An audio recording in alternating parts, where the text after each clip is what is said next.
오늘처럼 비가 좀 많이 와서 시원하셨죠? 네. 아마 가뭄이 많이 해소됐으리라 그렇게 생각합니다. 우리 내일 안식일은 그 최월분 어머니께서 교회 오셔서 이제 침례를 받으시는데 아직까지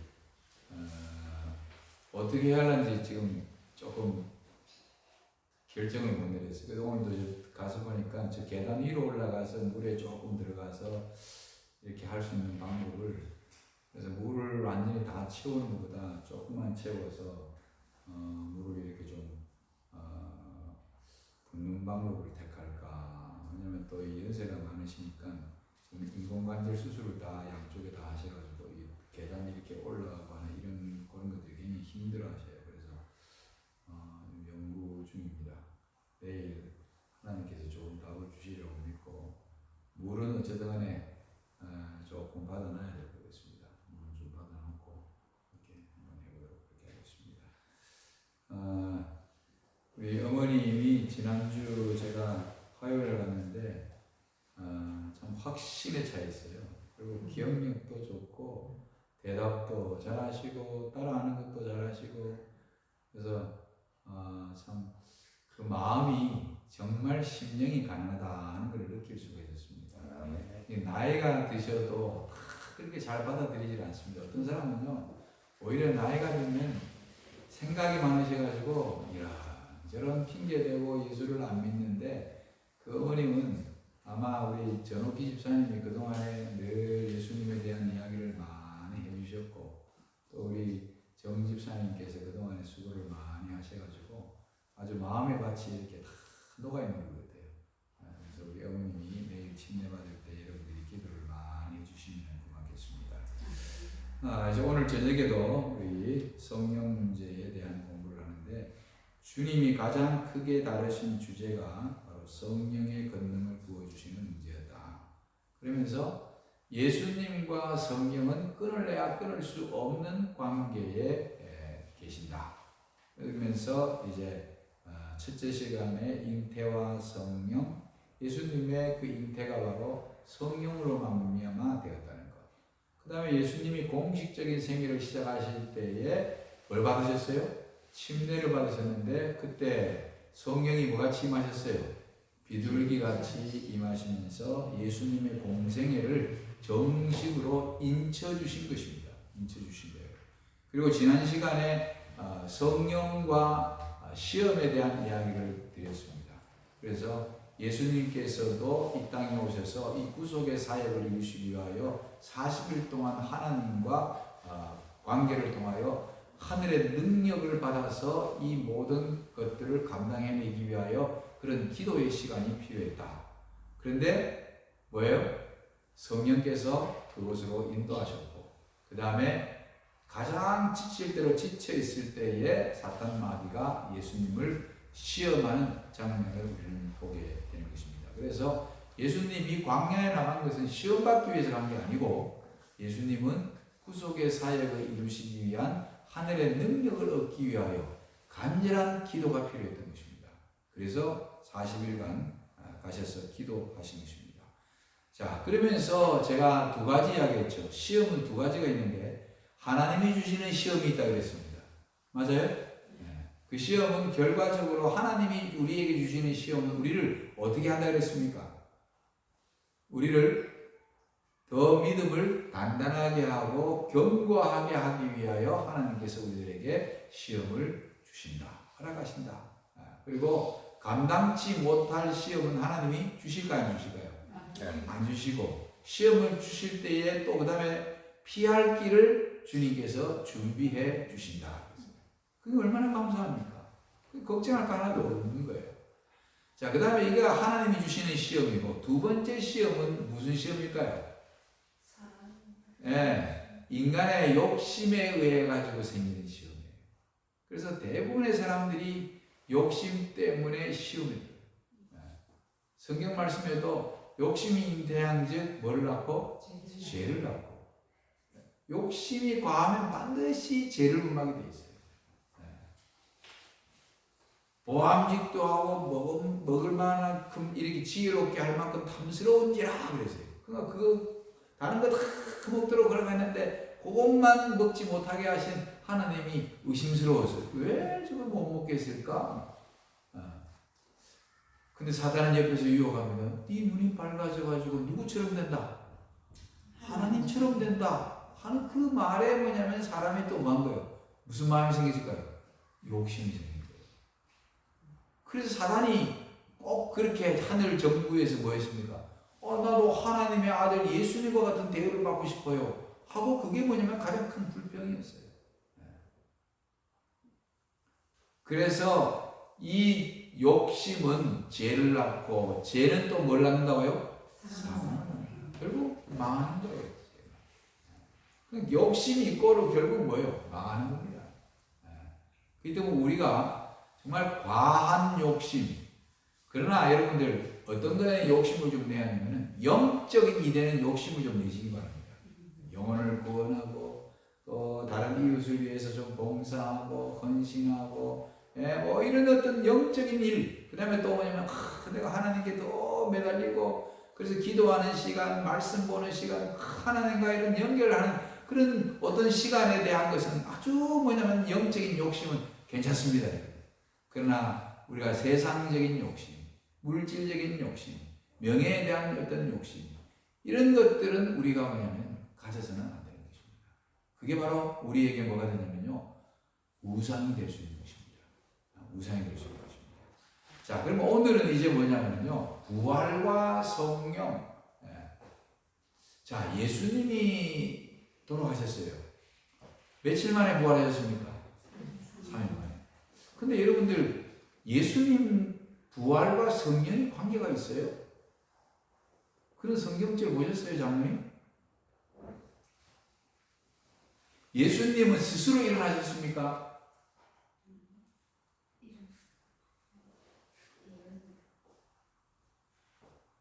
아니면 아버지 하나님이 도와주셨습니까?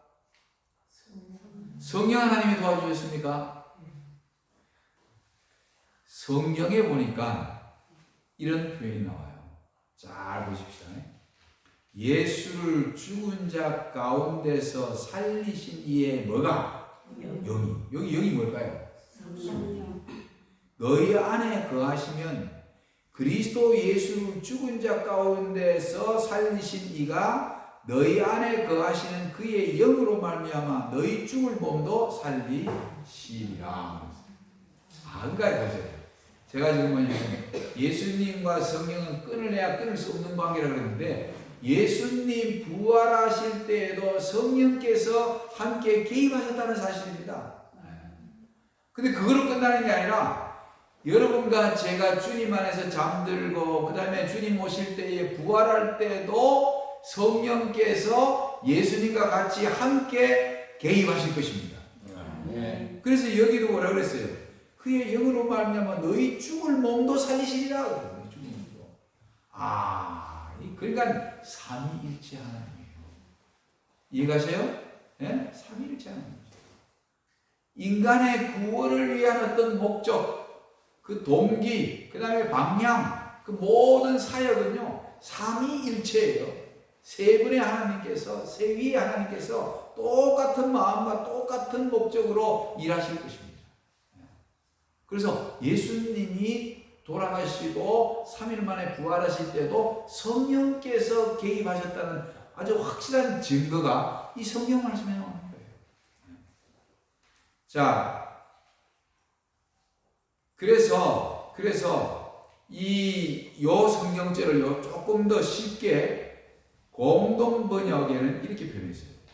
예수를 죽은 자 가운데서 다시 살리신 분의 성령께서 영이라 여러분 안에 계시면 그리스도를 죽은 자들 가운데서 다시 살리신 분께서 여러분 안에 살아계신 당신의 성령을 시켜 여러분의 죽은 몸까지도 살려주실 것입니다.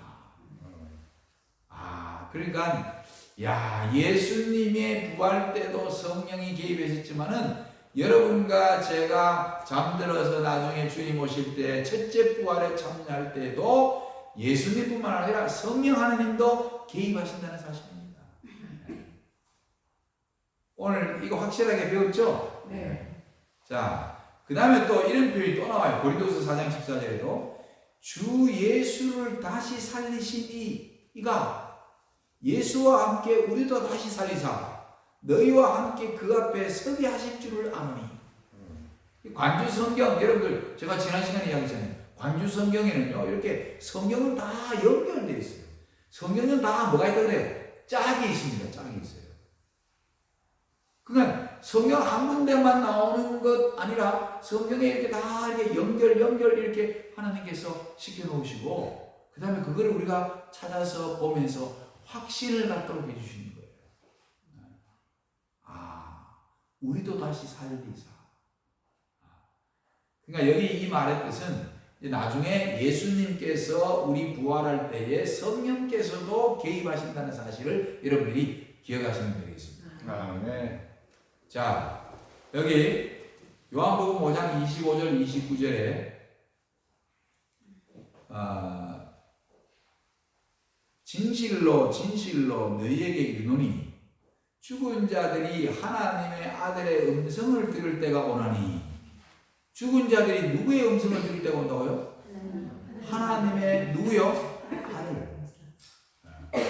곧 이때라 듣는 자는 살아나리라. 이를 기이 여기지 말라. 무덤 속에 있는 자가 다 그의 음성을 들을 때가 오나니 선한 일을 행한 자는 생명의 부활로 악한 일을 행한 자는 심판의 부활로 나오리라. 네? 여기 지금 보니까 하나님의 아들의 뭐를 들을 때가 온다고요? 음성을 들을 때. 하나님의 아들이 누구예요? 예수님께서 구원받아야 할 백성들의 이름을 호명하십니다. 그 다음에 또 둘째 부활에서는 악한 자들을 다 부활시킬 거예요. 천년기가 지나갑니다. 여기 무덤 속에 있는 자가 다 그의 음성을 들은다. 사람들은 그런 이야기를. 아이고 뭐 사람 한 번 죽지 두 번 죽나? 근데 예수님 안 믿으면 한 번 죽는 게 아니고 두 번 죽습니다. 맞습니까? 네.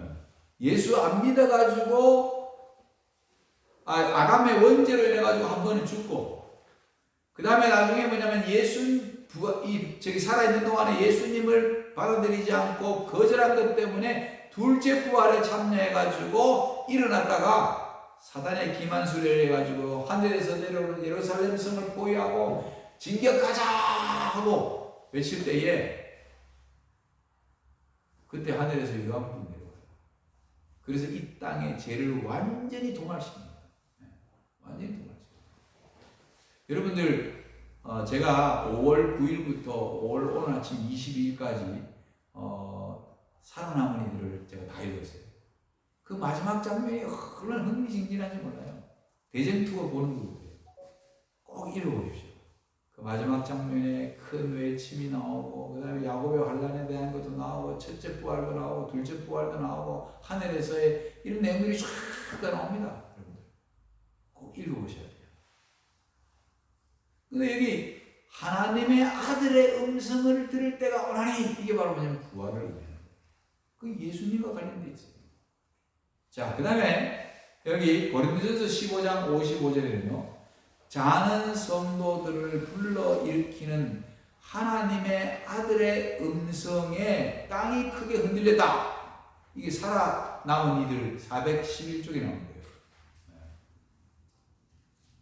이 그림 좀 보세요. 그림. 이거 제가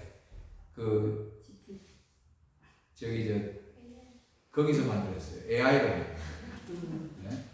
제가 이걸 놓고 좀 만들어줘 이럴 때 뭐 이렇게 그림 멋지게 만들었잖아요. 근데 여기 자는 성도들을 불러일으키는 하나님의 아들의 음성에 땅이 크게 흔들렸다. 저희는 그 부르심을 듣고 나와 죽지 아니할 영광스러운 몸으로 변화되어. 이건 누구의 부활이에요?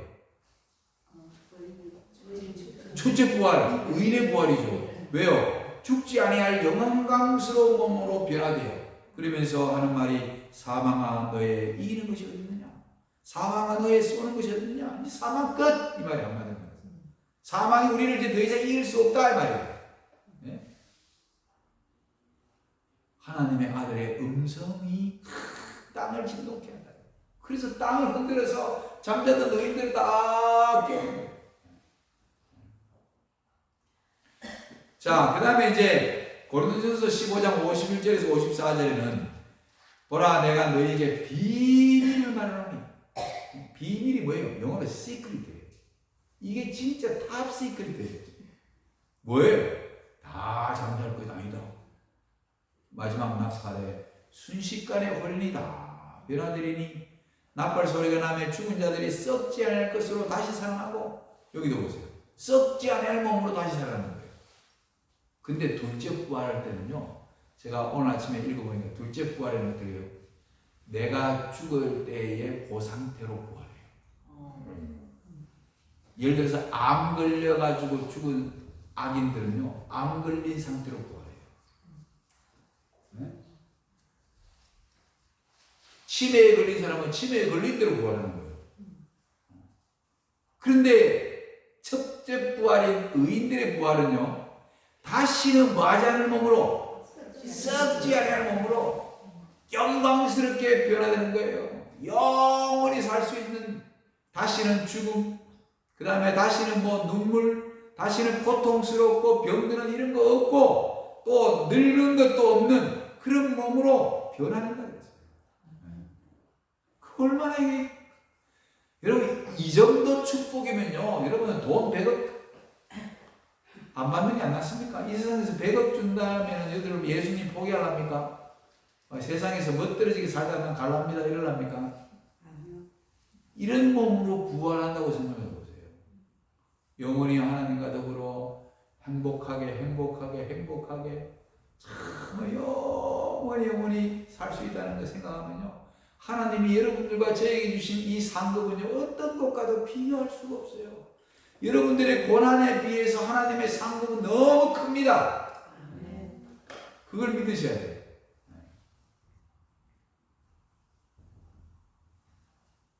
그리고 주께서 호령과 천사장의 소리와 하나님의 나팔로 친히 하늘로 쫓아 강림하시니, 천사들 나팔 소리와 함께 예수님이 이 땅에 재림하실 때, 그리스도 안에서 죽은 자들이 먼저 일어나고 그 후에 우리 살아남은 자도 저희와 함께 구름 속으로 끌어올려. 이게 진짜 휴거예요. 그때가 휴거라는 게 끌어올림이라는 단어입니다. 성경에도 끌어올림이야. 땅에 서가지고 그냥 예수님 다 만나서 이 땅에서 인사하는 게 아니라 공중으로 올라가요. 그래서 살아있는 의인들하고 죽었던 의인들이 부활해가지고 다 공중에서 주를 영접하게 하시니 그리하여 우리가 항상 주와 함께 있습니다. 아멘. 이때에 하늘에 있다는 거예요. 야, 이런 멋진 드라마가 있어요. 근데 우리는요, 우리 시대는 무슨 영상물을 통해 가지고 예수님 부활하시는 장면, 막 옛날에 예수님 성탄절만 되면 예수님 십자가에 달리는 그런 영화 같은 거 많이 보여주잖아요. 옛날 유명한 배너, 그 다음에 커바디스, 또 그런 부활. 또 그 다음에 또 유명한 그 뭡니까 그 영화 뭐예요? 배너 말고 쉽게 그 쫙 홍해 가는 거, 그거 나오는 거, 이런 영화들이 얼마나 많은지 몰라요. 근데 여러분들은 영상물을 통해서라도 예수님이 부활하시기도 하고 예수님이 죽은 자를 살리는 장면도 봤어요. 네?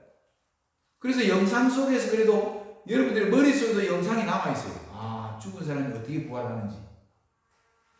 근데 히브리서에 나오는 아브라함, 제가 집사람하고도 그런 이야기 했어요.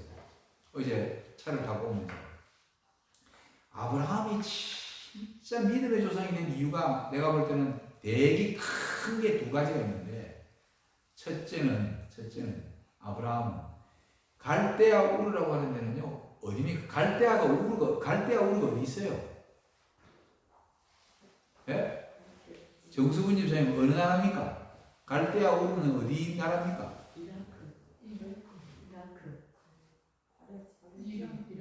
지금의 이라크예요. 이라크.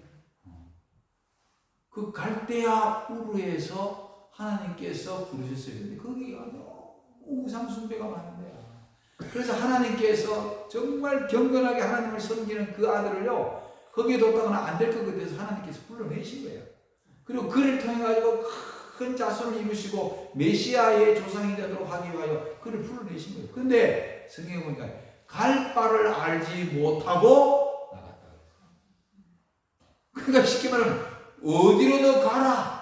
목사님들은 발령내리면요, 제가 저기 이제 저 합천에 있다가 제가 이병재 목사님한테 내 어디 또 뭐 적당한 데 있으면 좀 보내주시오. 이병재 목사가 저한테 전화해서 목사님 울산 서구교회 가시면 어떻겠어요? 갈게 그랬어요. 제가 뭐 여기 저기 뭐 이 울산 서구교회가 뭐 그동안에 뭐 어떻게 변했는지 어떻게 됐는 내용을 정확하게 듣지도 못한 채 그냥 갈게 그러면 내가. 그래도 우리는 어디로 가는지를 알고 가잖아요. 근데 아브라함은요, 그 먼 데서 지금 하나님께서 너 저기 가나안 땅 이스라엘 사람들이 앞으로 살 그 팔레스틴 그 젖과 뿌리는 그쪽으로 내가 데려갈게 말씀 안 하셨어요. 어디로 갈 줄 모르고 그냥 가라 그런 거야. 그래 처음에 어디로 갔어요? 어디 지역으로 갔어요? 하란으로 갔잖아요. 그리고 헤브론으로 온 거예요. 네? 그러니까 이게 정말 뭐냐면 하나님이 가라 그러니까 뭐 하나님 어디로 가야 됩니까? 거기는 사람들이 어떻습니까? 거기는 또 뭐 사람들이 좀 괜찮나요? 뭐 언어는 뭡니까? 그런 것도 몰라. 그냥 가라 대로 가시면 정치 없이 떠난 거야. 그게 참 믿음의 사람이에요. 그 다음에 두 번째 나는 가장 크게 얘기하는 뭐냐면 100세의 아들을 주셨어요. 그죠?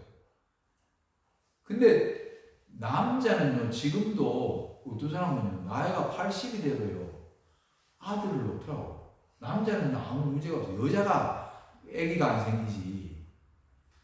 그리고 아브라함은 나중에 사라가 죽고 난 다음에 또 부인 얻어가지고 아들을 7명이나 낳았어요, 성경에.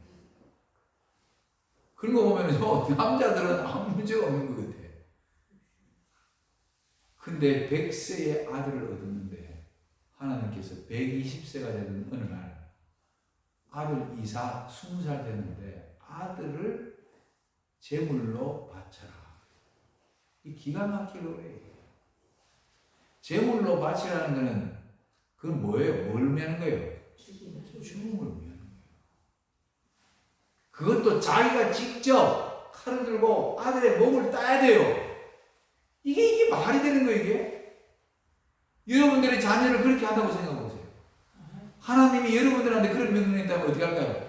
뭔가 헛것을 들었든지 아니면 이거는 뭔가 마귀의 음성인가? 하나님 이건 나 진짜 감당치 못할 시험입니다. 나 이거 안 합니다. 이거 자꾸 하라 그러면 난 아예 예수 안 믿으랍니다. 이렇게 할 수도 있을 거예요. 아브라함도 얼마나 고뇌가 심했을까요?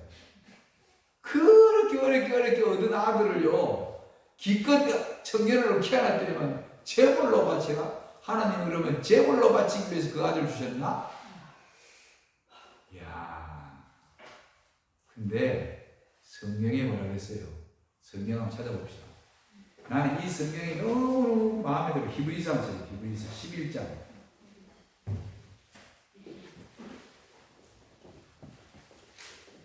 히브리서 11장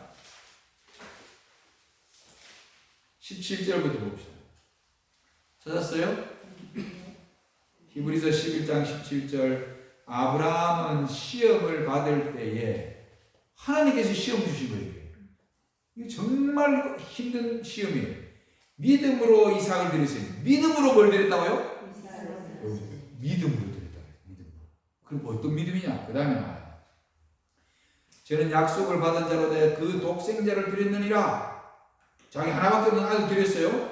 저에게 이미 말씀하시기를 네 자손이라 칭할 자는 이삭으로 말미암으리라 하셨으니, 이 아들 이게 뭐냐면 메시아의 조상이 되는 거예요. 그런데 그 아들을 드리라고 그래요. 근데 믿음으로 들었어요. 어떤 믿음이냐? 19절에 저가 하나님이 능히 죽은 자 가운데서 다시 마실 줄로 생각한지라.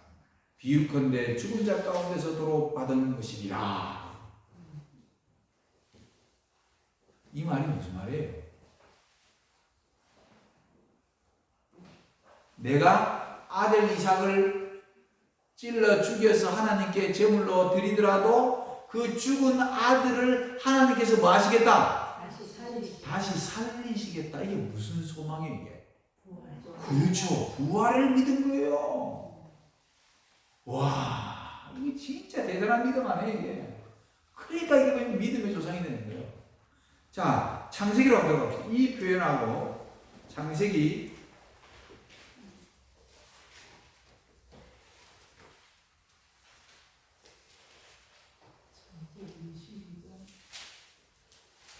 22장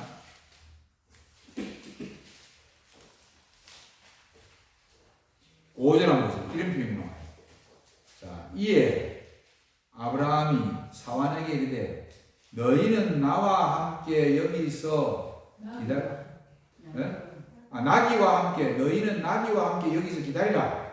사환한테 이야기했어요. 그러면서 그 다음 말이 내가 아이와 함께 저기 가서 경배하고 너희에게 말이라. 내가 아이와 함께 그 가서 경배하고 너희에게 말했다. 돌아오리라. 이 말씀은 뭐예요? 예수님께서 하나님께서 내가 아들을 드린다 할지라도 하나님이 내 아들을 살려주실 것을 믿었기 때문에 같이 돌아오겠다 이 말이에요. 그러니까 내가 이 성경책을 보면서요 몇 번을 씹어봤어요. 이게 내가 이 말이 뭐? 그냥 보면 아무것도 안 의미가 없는 것 같아요. 그냥 한 말이겠지 이랬는데 이게 이 말 속에 이미 벌써 히브리 11장에 나오는 그 믿음으로 이삭을 드렸고 하나님께서 죽더라도 자기 아들을 살리실 것을 믿은 그 믿음의 표현이 바로 이 표현이에요. 내가 아이와 함께 다시 너희에게로 돌아오겠다. 와. 그래서 이 아브라함은 진짜 믿음의 조상인 거예요. 진짜 믿음의 조상. 오늘 우리도 여러분들 불가능한 것을 하시는 분이 하나님이심을 믿으시기 바랍니다. 아멘. 그래서 아무리 어떤 어려운 환경과 또 고난과 역경이 닥쳐오더라도 하나님은 하실 수 있다는 확실한 믿음을 갖고 무릎을 꿇으시기 바랍니다. 아멘. 그러면요, 그 믿음을 보실 때에 내가 그 어려울 때에 믿음을 딱 갖고 믿음으로 하나님 앞에 딱 나가는 순간에 하나님은요 해결할 길을 다 열어놓으셔요. 이 친구 딱 보니까 나를 이렇게 신뢰합니다. 너 이렇게 해결될 거야. 걱정하지 마. 다 준비해 놓으셔요. 다니엘이 뜻을 정하는 순간에 환관장의 마음을 딱 열어가지고 열흘 동안에 시험할 수 있도록 길을 열어놓으십니다. 뜻을 정하는 순간에 그 다음에 환관장의 마음의 문을 열어놓는 것만이 아니라 그 다음에 무슨 배짱으로 열흘간만 그런 음식 먹고 난 다음에 더 윤택한지 안 윤택한지 한번 비교해 봅시다 하는데 여러분들이 어디 가셔가지고 열흘 동안 딱 하고 난 다음에 왕궁에서 화스럽게 먹는 음식 먹는 사람하고 그냥 물하고 채식만 먹는 사람하고 얼굴이 그냥 윤택하고 막 건강미가 넘치는 이렇게 될 거라는 이 믿음의 확신이 다니엘과 세 친구들이 있었던 거예요. 자, 이거는 하나님이 이방인들에게 하나님이 살아계신 것을 하나님이 보여주시지 않으면 저는 하나님을 드러낼 이유가 없습니다. 그러면 하나님이 그렇게 만들어 주십시오. 그런 믿음입니다. 하나님한테 여러분 그 정도의 믿음을 갖고 사십시오. 와, 대단한 거 아닙니까? 그러니까 우리가 이런 아브라함의 이런 믿음, 부활의 믿음, 아브라함은 그때 무슨 영상을 본 것도 그런 거 없어요. 그런데 이 부활을 믿은 거예요. 근데 여러분과 저는 그래도 요즘 부활에 관련된 영상들을 보고 이러다 보니까요, 여러분들은 내가 아직까지 실질적으로 우리 세상에서 진짜 사람이 부활했다는 걸 한 번도 들어본 적이 없지만은 그것이 사실인 것처럼 우리 다 믿고 사는 거예요. 그게 바로 믿음이에요. 그래서 여러분들이 부활을 믿는 그 믿음을 가진 것 대단한 믿음입니다. 굉장히 큰 믿음이에요. 예수님이 이 땅에 재림하신다, 구름 타고 오신다, 이거를 믿는 것, 그 대단한 믿음입니다, 여러분. 네. 여러분 그거를 화창하게 생각하면 안 됩니다. 아이고 기독교인들이 다 믿는 거 아닙니까? 여러분 기독교인들이 다 믿는 믿음이라고 그거를 하찮게 여기서는 안 돼요. 그 믿음 때문에 하나님이 우리를 구원하시는 거예요. 아멘. 그 때문에 우리 남들이 믿지 않는 것을 그것이 진짜 사실이고 확실하게 이루어질 것이라는 그 믿음을 갖고 살기 때문에 하나님이 우리의 연약함과 허물과 약점이 있어도 그 믿음을 보시고 구원하시는 거예요. 얼마나 감사한지 모르겠어요. 그래서 예수님 부활하실 때 성령이 개입하셨고 또 우리가 부활할 때 하나님의 아들의 음성을 들으면서 예수님이 이 땅에 오실 때에 부활할 겁니다. 그때 성령께서도 함께 개입하시는 거예요.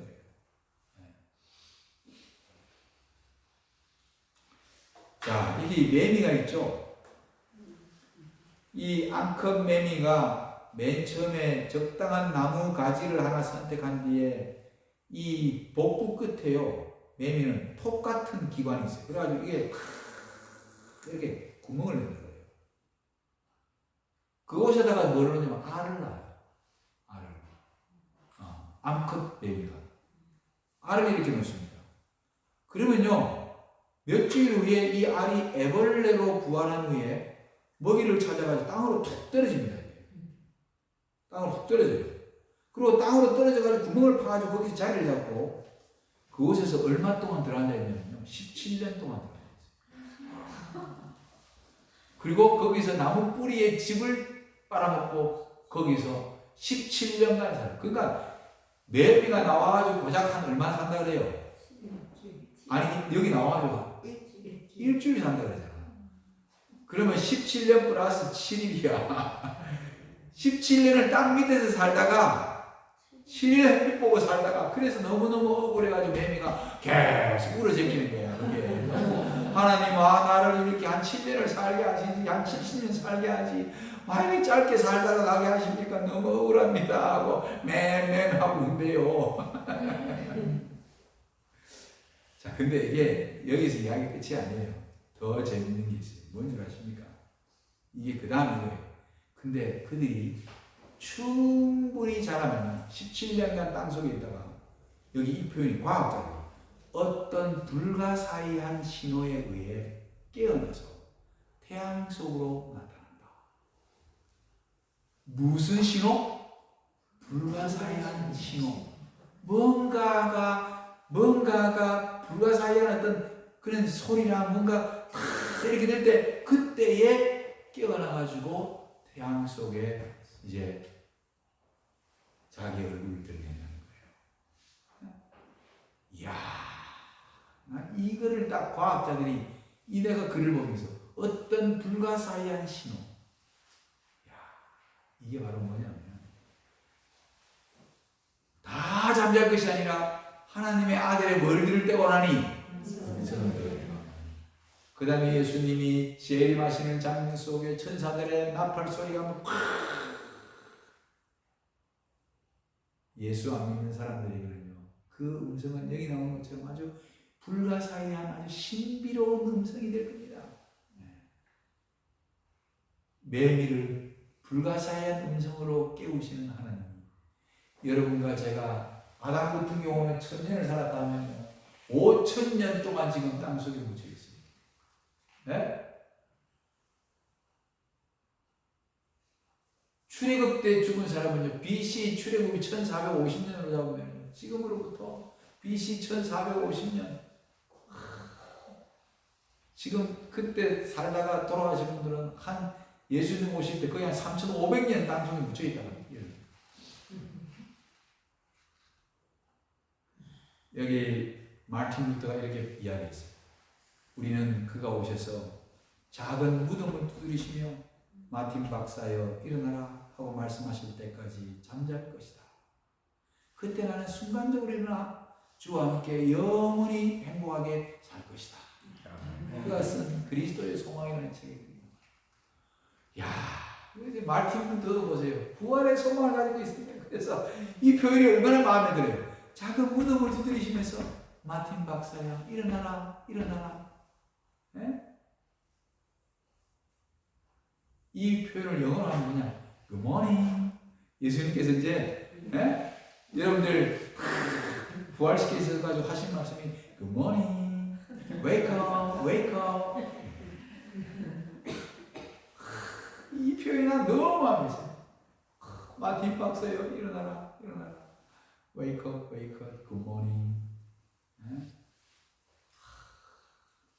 이게 바로 부활이에요, 부활. 그 예수님도 3일 만에 부활하신 그 역사적인 그 놀라운 진실은요, 여러분과 제가 예수님 참 믿고 죽을 때까지 변함없이 예수님 믿고 살다가 죽으면 여러분과 저도 똑같이 예수님 부활하실 때처럼 성령께서 개입하실 것입니다. 네. 얼마나 행복하고 얼마나 영광스럽고 정말 우리에게는 과분할 정도의 축복을 하나님께서 우리에게 준비해 주신 것입니다. 네. 저 목회 한 42년 동안 하면서 정말 많은 장례식 같습니다. 제가요, 교회에서 제일 많이 친 게 언제냐면요, 2005년도에 부산중앙교회 딱 부임했어요. 그때 내가 나이가 45세였어요. 그 한 해에 11분을 쳤어요. 11분. 한 달에 한 번씩 장례식을 해요.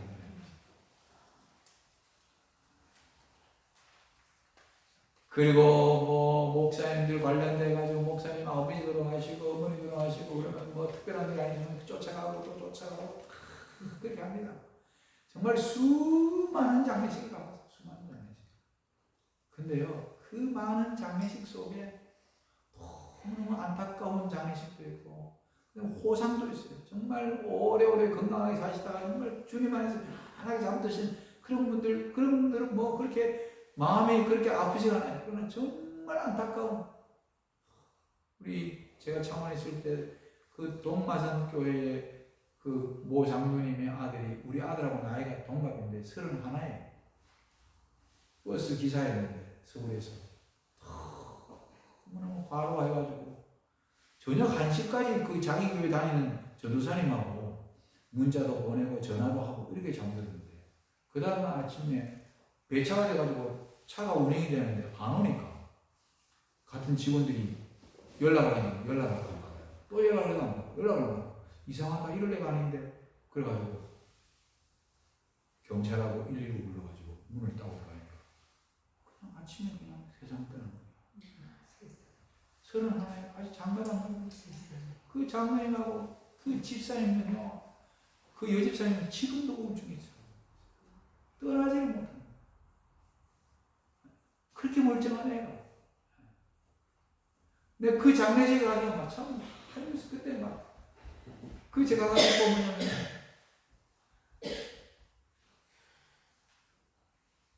제가 예배드리면서 설교를 했어요. 이해할 수 없는 그런 죽음이 너무 많아요. 우리가 하나님의 그 계획은요, 우리가 지금 다 알 수가 없어요.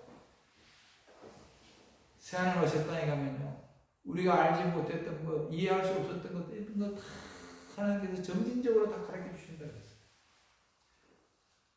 여러분들 저한테도 물어보면 저도 다 못하는 거 많습니다. 그럴 때 아유, 목사님은 평생을 목회했는데도 모릅니까? 이렇게 질문하지 마시고, 모르는 거는 저도 모를 뿐만 아니라 천사도 모릅니다. 성경이 안 가르쳐 줬습니다. 하나님 말씀 배워야 돼요. 확실한 사실은 제가 그 많은 장례식에 갔지만요, 그 장례식에서 그래도 가장 큰 위로의 말씀은 예수님 안에서 쭉 살다가 돌아가신 분들은 반드시 부활한다는 사실인 것입니다. 그게 우리에게 가장 큰 위로입니다.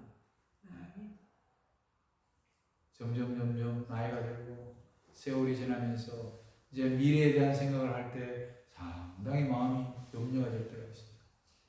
그러나 모든 것 하나님께 맡기십시오. 정말 하나님 안에서 살다가 가는 것이 제 꿈입니다. 그것이 제 가장 큰 소망입니다. 여러분들의 소망이 뭐 자식이 잘 되고 뭐 좋은 직장에 들어가고 뭐 좋은 집에 살고, 여러분 그거 아니라 첫째는 여러분들이 하나님과 나와의 관계에 있어서 내가 정말 하나님 안에서 끝까지 신실하게 살다가 갈 수 있도록 기도하신 거예요.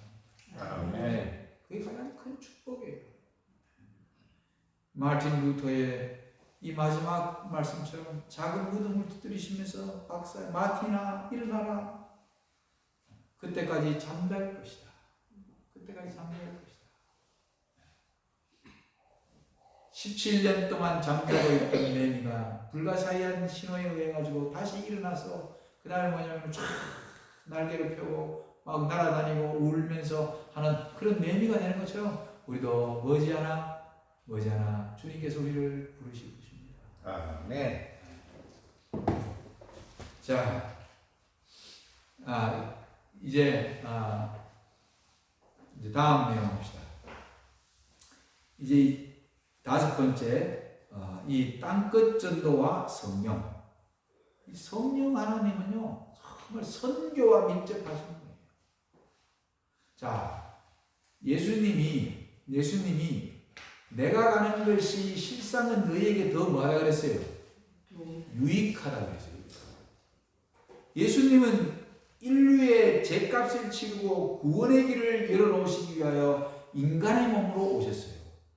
그래서 예수님은 인간의 몸으로 오셨을 때에 자기 자신을 위해서는 신성을 쓰지 않으셨어요. 하나님의 나라를 소개하고 아버지 하나님을 소개하기 위하여 때로는 뭐냐면 기적을 보여주셨어요. 그러다 보니까 예수님이요 축지법을 써가지고 저기 막 그냥 갈릴리 저 위에서 갑자기 저 밑에 사이가 휙 날아가 버리고 그런 거 안 하셨어요. 늘 뭐 하셨어요? 제자들과 함께 뭐 하셨어요? 걸어 다니셨어요.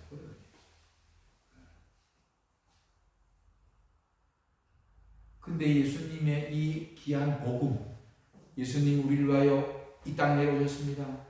나를 위하여 죽으셨습니다. 그리고 부활하셨습니다. 주님이 다시 오실 것입니다. 이게 복음이에요. 천국 복음이에요. 이거를 만방에 증거하는 일은 이제 누구에게 맡기시냐면 성령 하나님에게 맡기신 거예요. 성령 하나님에게. 그래서 여러분들의 마음속에 성령이 계속 두드리고 있어요.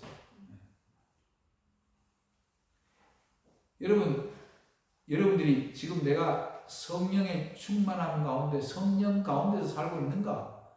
아주 간단합니다. 여러분들이 영적인 삶에 대한 뭔가 추구하려고 하는 그런 간절한 마음이 있을 때 그거는요, 그게 바로 성령께서 계속 여러분들의 마음에 역사하고 있다는 거예요. 자, 이 성령께서 여러분들에게 계속 가까이 다가가시려고 막 역사하는데 계속 거절하고 해도 계속 거절하면요, 저 사람은 이제 내 필요를 못 느끼는구나. 그 다음에 성령이 떠나시는 거예요. 간단합니다. 근데 보세요. 이제 안식이 다 돼가네? 준비하고 교회 가야지 하는 그런 마음이 생겼어요.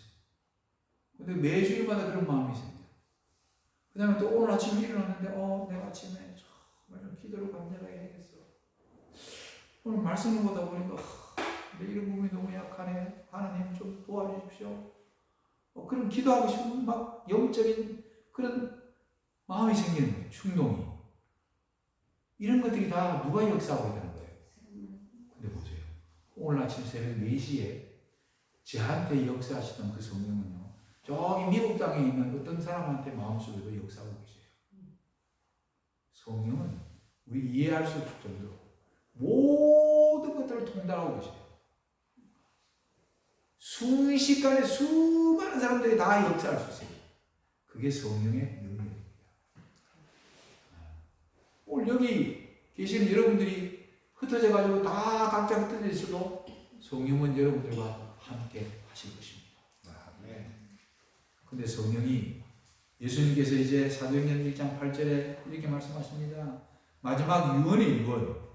오직 성령이 너희에게 임하시면 너희가 권능을 받고 예루살렘과 온 유대와 사마리아와 땅끝까지 이르러 내 뭐가 되리라? 땅끝까지 내 증인이 되리라. 땅끝까지 이 복음을 전하는 일에 내 증인이 되리라. 이게 성령의 능력으로 가능한 것입니다. 성령의 능력으로 가능한 거예요. 이 지금 뭐냐면 온 세상에 성경이 얼마나 많이 1700 몇 개의 언어로 다 번역이 돼가지고 보급되고 있어요.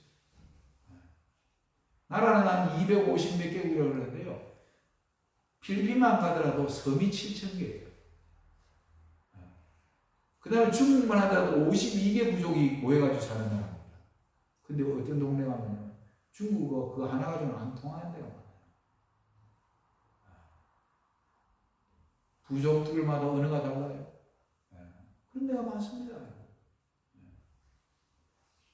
그런데 하나님께서 성경을 이제 다 번역을 해가지고 다 온 세상에 다 들어가게 합니다. 이런 능력이 어디서 오느냐? 바로 성령의 능력입니다. 여기 성령이 너에게 임하시면 너희가 뭘 받는다고요? 이 권능이 뭐냐면 다이너마이트예요. 굉장한 폭발력을 갖고 있는 거예요. 자, 여기에 대해서 누가가 말하는 이 사도행전 1장 8절에 나오는 권능은요, 세 가지로 이야기할 수 있다고 해요. 첫째는 내적인 능력 안에 내 마음속에 사명감으로 불타게 합니다. 두 번째는 복음을 전파하기 위한 능력, 권세 있는 말씀과 때로는 기적이 역사합니다. 사도 바울이, 베드로가 어떻게 했어요? 네? 복음 전하고 다닐 때 기적이 일어났습니까? 네? 사도 바울 복음 전하고 다닐 때 뭘 만졌다 그랬어요? 뭐만 얹으면은 손수건.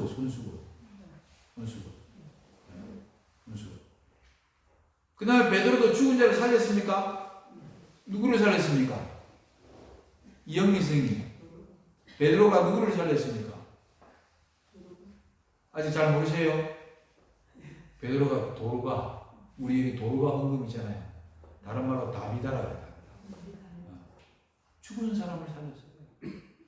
바울도 밤늦게까지 말씀 전파하는데 이렇게 난간에 이렇게 앉아가지고 있다가 졸다가 막 떨어져 버렸어요. 죽은 사람을 바울이 살렸어요. 놀라운 기적이 일어난 거예요.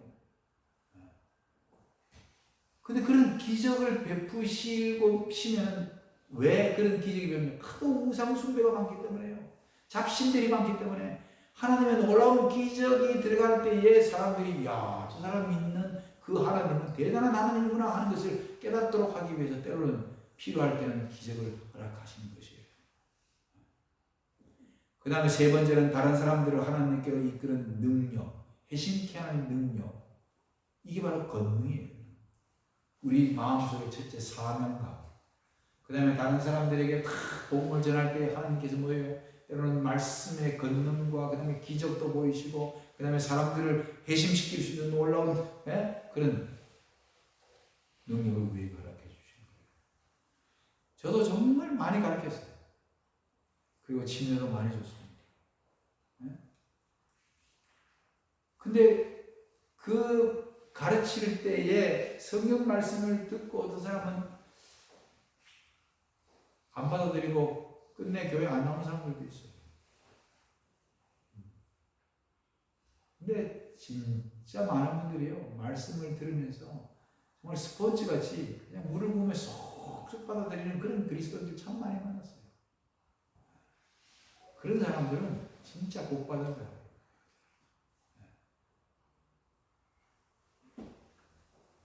자, 눈에 보이는 그리스도의 임재는 제자들에게서 떠나고 있었으나 새로운 능력이 그들에게 부여될 것이었다. 성령이 그들에게 충만히 임하여 그 사업을 위해 그들을 인칠 것이었다. 예수님 떠나시고 난 다음에 그냥 내버려 두지 않으셨어요. 성령을 내가 너에게 보내겠다고 약속하셨잖아요. 성령의 능력은 예수님이 이 땅에 계시는 것보다 더 크게 역사할 겁니다. 더 크게. 시간이 많이 지났네요. 이제 이거는 다음 시간에 좀 하도록 합시다. 많이 하시면. 자, 어쨌든 여러분 예수님께서 이 성령과 끊을 수 없는 관계라는 것 머릿속에 꼭 기억하시기 바랍니다. 그래서 예수님도 이 땅에 오셨을 때에 성령 하나님과 손을 잡고 일하셨다. 또 여러분과 저도 이 마지막 사업을 뭐로 마쳐야 되겠어요? 성령의 능력으로. 그리고 마지막에 약속되어 있는 게 바로 뭐냐면 늦은 미 성령이에요.